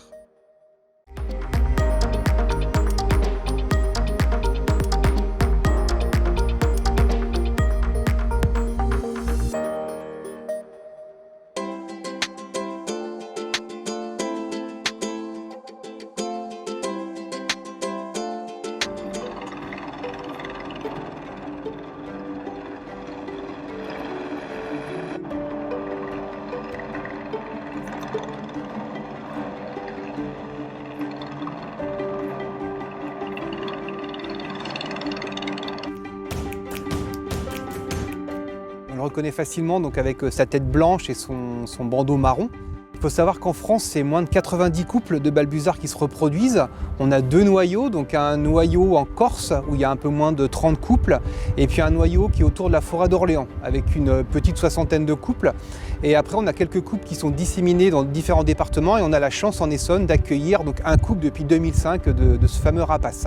Depuis 2005, ce sont 17 jeunes en tout donc, qui sont nés sur les marais de la vallée de l'Essonne. Donc, certains d'entre eux ont été bagués. Il y a un programme de bagage avec une bague de couleur avec un numéro et ce qui permet aux observateurs après de faire remonter les informations pour qu'on sache où les oiseaux se déplacent, où est-ce qu'ils peuvent être observés. Les oiseaux, généralement, après leur naissance, passent 2-3 ans en Afrique avant de remonter en Europe puisqu'il faut qu'ils soient sexuellement matures. Donc là, on a le cas d'un jeune qui est revenu. Donc les marais de Miseré de Fontaine-le-Vicomte, ils sont situés sur une vaste zone humide, donc sur la vallée de l'Essonne, donc qui fait à peu près 500 hectares. Donc il faut savoir que les zones humides se portent très très mal. Depuis 1960, c'est 50% des zones humides qui ont disparu en France. Et c'est des zones qui abritent une véritable richesse faunistique et floristique. Donc ça implique l'intégration au réseau Natura 2000. En fait, c'est un réseau européen qui permet de protéger soit les habitats, soit les oiseaux. On a tous les oiseaux qui sont en voie de disparition rares au niveau de l'Europe et le balbuzard pêcheur en fait partie. Donc depuis 2002, il y a un couple de balbuzards pêcheurs qui a fait une tentative de construction d'un nid sur les marais de la basse vallée de l'Essonne et malheureusement le nid n'a pas tenu. Donc les années qui ont suivi, il y a 2 aires artificielles qui ont été installées donc, en espérant que le balbuzard revienne et puisse s'installer plus durablement. Donc ça a fonctionné puisque dès 2005, on a eu un couple de balbuzards qui s'est reproduit. Donc sur les 2 aires, il y en a une qui était installée sur un pin sylvestre qui était mort et le risque était trop grand de le conserver si jamais le couple s'installait dessus. On a fait abattre ce pin et on a programmé du coup de réinstaller une aire sur une grande structure donc qui fait plus de 10 mètres de haut, qui est située sur un tout petit îlot au milieu d'un étang donc sur la commune de Fontaine-le-Vicomte. Le transport était compliqué puisqu'il fallait emmener des engins de levage qui n'étaient pas possibles par les voies d'eau. Donc la solution la plus appropriée qui a été décidée, ça a été le transport en hélicoptère qui a été réalisé. Donc l'hélicoptère a soulevé la structure qui avait été installée sur une prairie à proximité et en moins de 5 minutes, l'hélicoptère avait emmené la plateforme, déposé et était reparti. Donc en plus du balbuzard pêcheur, on a la chance donc en Essonne d'accueillir plusieurs autres rapaces, notamment des migrateurs qui se reproduisent aussi. Donc c'est le cas du Milan noir sur le marais de Misery et de Fontenay-le-Vicomte. Depuis quelques années, là, on a 4 couples de Milan qui se reproduisent. Donc il faut savoir qu'en Essonne, il n'y a que 2 endroits, c'est les marais de la vallée de l'Essonne et puis un couple sur les étangs de Saclay. On a d'autres rapaces intéressants qui, pareil, migrateurs, donc le faucon obro qui se nourrit de libellules et qui, pareil, hiverne en Afrique, qui va venir se reproduire dans les marais. On a la bondrée apivore qui est très proche de la buse et qui elle se nourrit principalement de guêpes et de frelons. On a l'autour des palons, donc on a un beau cortège de rapaces qui se reproduisent en Essonne.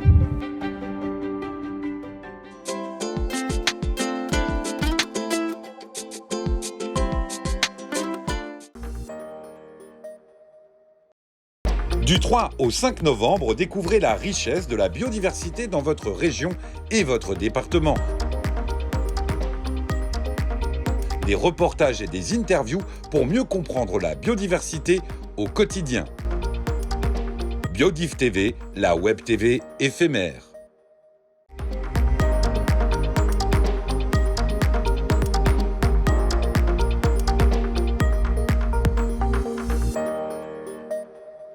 Bonjour, je suis Julie Sagnier, je suis chargée de mission biodiversité à la communauté d'agglomération Grand Paris Sud. Alors Grand Paris Sud, c'est une communauté d'agglomération.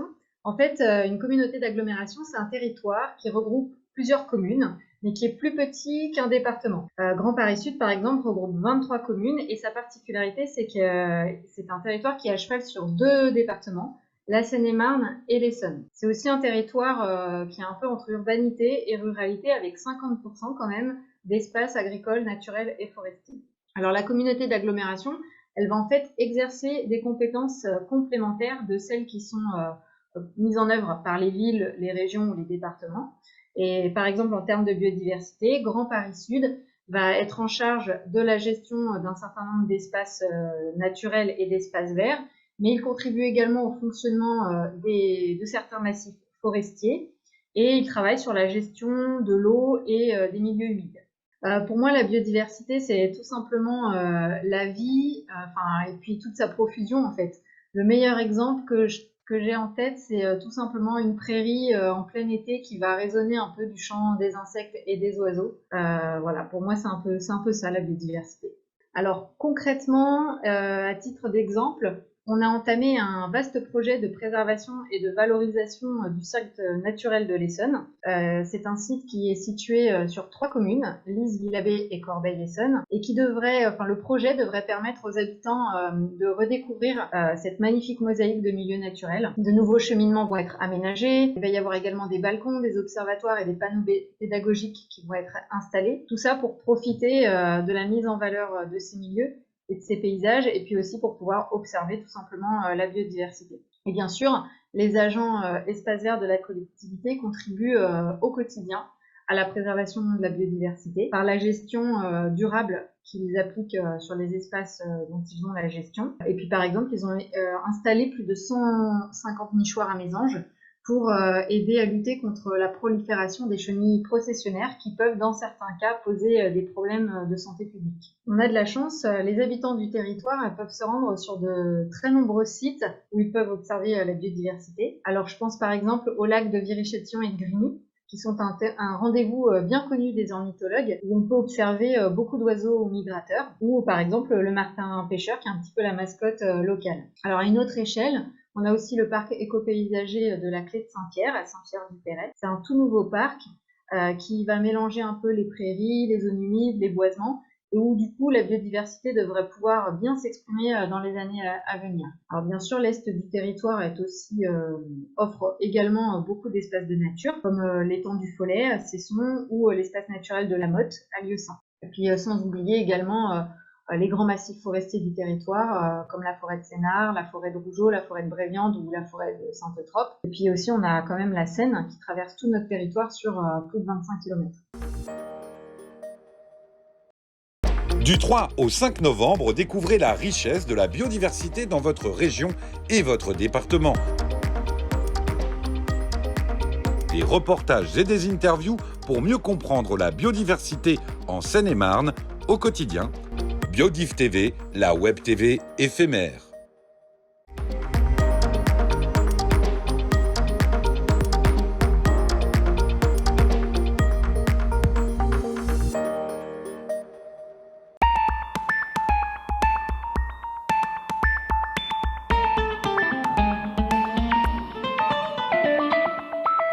Je m'appelle Sylvestre Planck, je suis technicien responsable des plans de gestion des espaces naturels sensibles du département de Seine-et-Marne.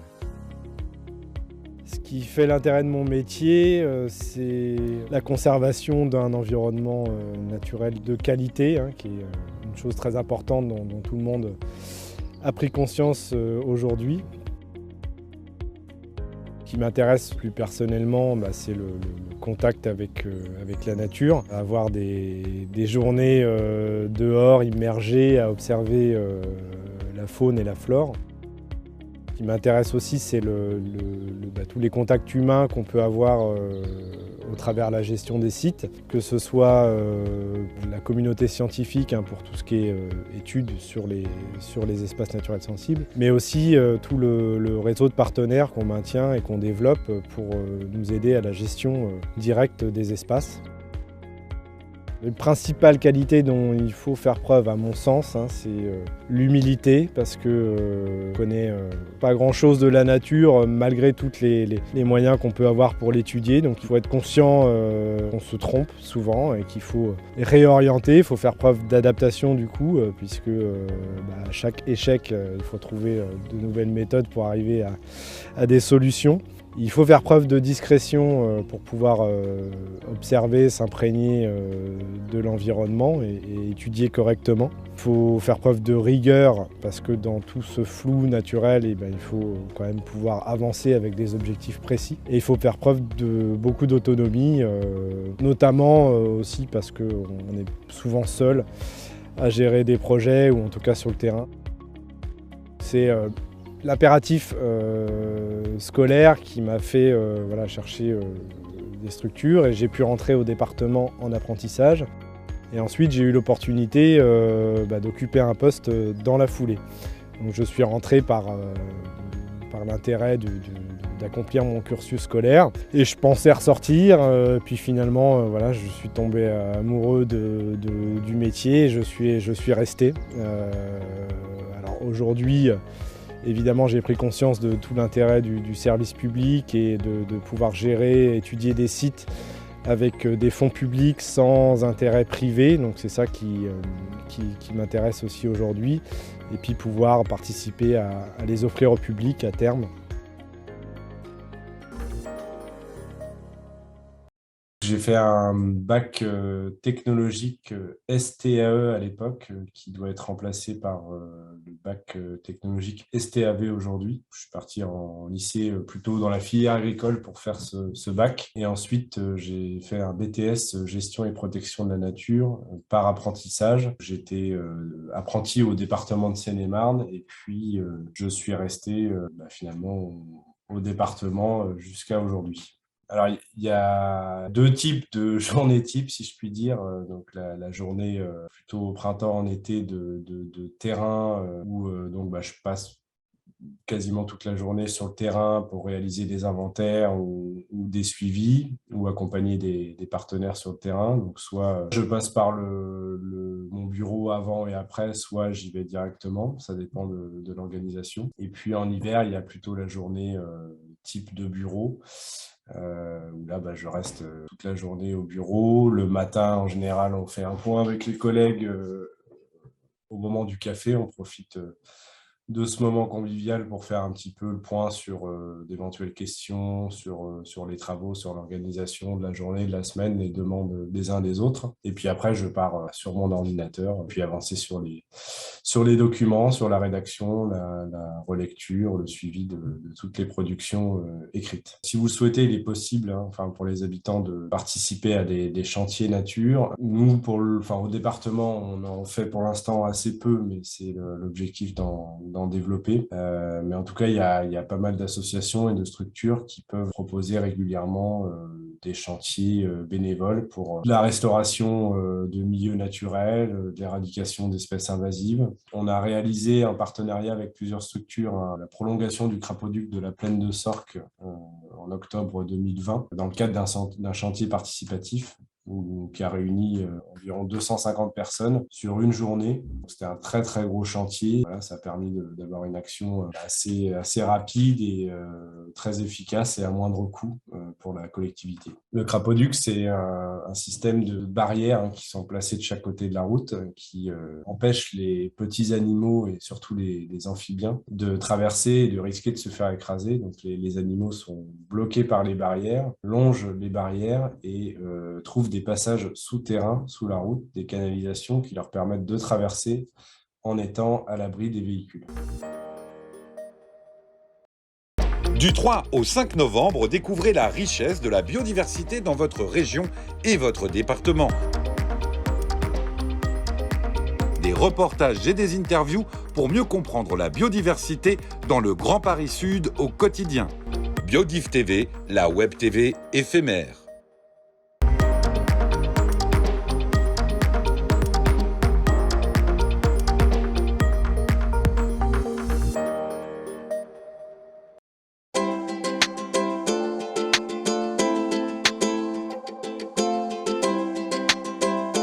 La préservation de la biodiversité est un enjeu absolument majeur de notre époque.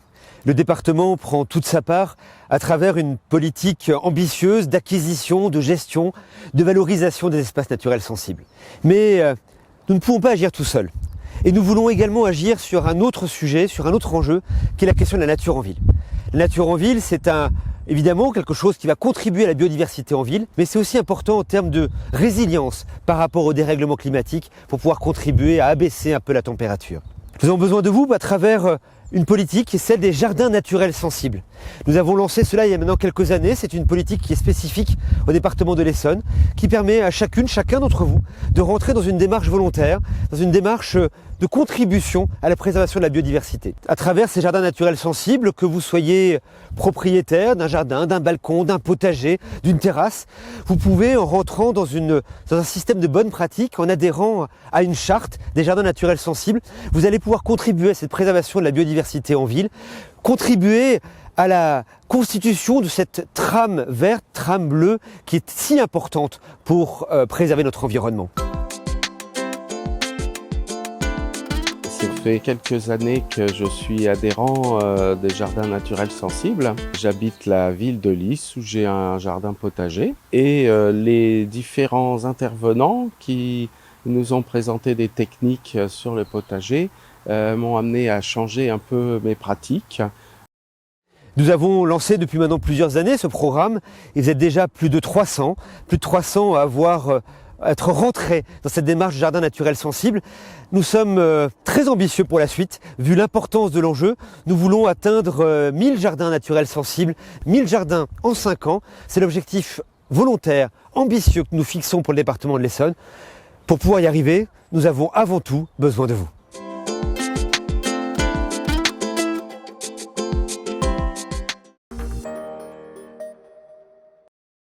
Du 3 au 5 novembre, découvrez la richesse de la biodiversité dans votre région et votre département. Des reportages et des interviews pour mieux comprendre la biodiversité au quotidien. Biodiff TV, la web TV éphémère.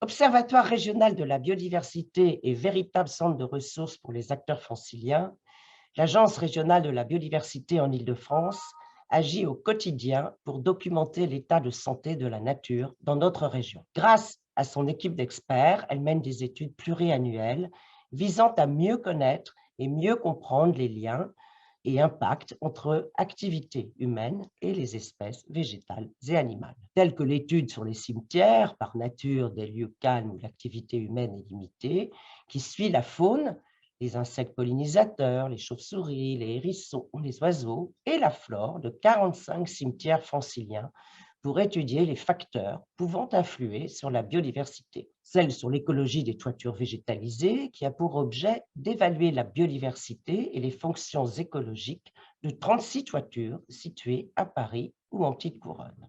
Afin de permettre aux acteurs de partager leurs connaissances, l'Agence régionale de la biodiversité met aussi à la disposition des structures et des naturalistes franciliens un outil de partage de leurs observations nommé CETIA Île-de-France. Avec plus de 2 241 630 données faune, flore et faune collectées par plus de 1600 observateurs en 7 ans, cet outil est devenu incontournable pour la connaissance du patrimoine naturel régional.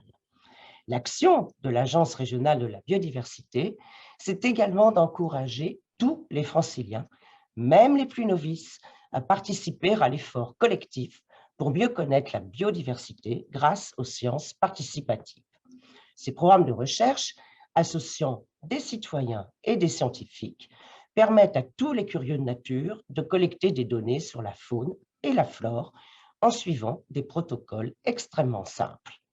Répétés à l'identique par chaque participant, ces protocoles offrent la possibilité de comparer les données récoltées d'un lieu à l'autre et d'une année sur l'autre. Les sujets d'études sont nombreux: insectes pollinisateurs, oiseaux, plantes sauvages des rues, papillons. Chacun peut faire son choix parmi les programmes rassemblés au sein de Viginature, initiative portée par le Muséum national d'histoire naturelle et relayée en Île-de-France par l'Agence régionale de la biodiversité. Vous l'avez compris, chacun d'entre vous peut, à son échelle, contribuer à la connaissance de la nature qui l'entoure et nous aider à en consolider la connaissance à l'échelle régionale. L'Agence régionale de la biodiversité se tient à vos côtés pour vous accompagner en vous proposant des événements dédiés, des formations ou encore des ressources pédagogiques. Ensemble, nous pouvons agir pour mieux connaître la biodiversité et grâce à cette connaissance, mieux la préserver. Tous ensemble, engageons-nous pour la biodiversité. Merci à tous.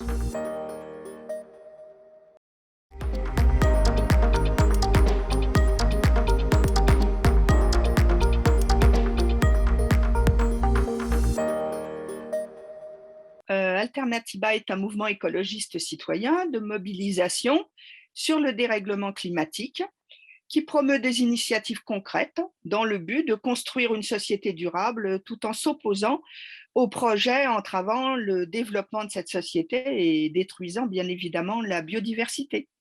Donc, Alternatiba propose des actions, donc notamment nous avons la création et l'organisation de villages des alternatives. À ce jour, 3 ont déjà été réalisés, Savigny-le-Temple, Lieu-Saint et Comblaville. Ces villages s'organisent en quartiers thématiques, différents voilà, il y a le climat, la biodiversité évidemment, le lien social, la santé aussi. Et dans ces villages, nous proposons également des conférences-débats qui permettent de valoriser les actions et les alternatives du quotidien. Et cela crée des rencontres et du lien social lors de ces villages qui sont très festifs à la fois, avec un public nombreux et où chacun peut retrouver tout ce qui l'intéresse et échanger avec nous. Donc, en plus de ces villages, nous avons des soutiens aux actions locales en ce qui concerne la protection de nos terres agricoles. C'est un volet important de notre action contre la déforestation qui atteint évidemment la biodiversité. Nous organisons également des marches climat sur Melun et les alentours. Nous en avons déjà organisé 3. Et un gros sujet qui nous tient à cœur, c'est la défense du bois de Bréviande, véritable poumon vert de notre secteur. Face au projet de contournement de Melun, qui détruirait une partie de ce bois et serait une atteinte énorme à la biodiversité, sur la faune et la flore, en particulier avec une circulation accrue de voitures et de poids lourds. Et nous nous sommes également beaucoup mobilisés sur une marche verte contre l'implantation d'un projet de plateforme logistique sur les terres agricoles de Montreux-sur-le-Jard. Voilà, puisque nous défendons nos terres agricoles, source de nourrissage et de biodiversité. Voilà, nos principales actions. Donc, vous pouvez nous rencontrer sur notre page Facebook Alternatiba Sénart 77 où toutes nos informations sont diffusées, nos actions. Et voilà, nous vous invitons à nous rejoindre. Ensemble et en action, améliorons la biodiversité en limitant le réchauffement climatique et ce sera ma conclusion.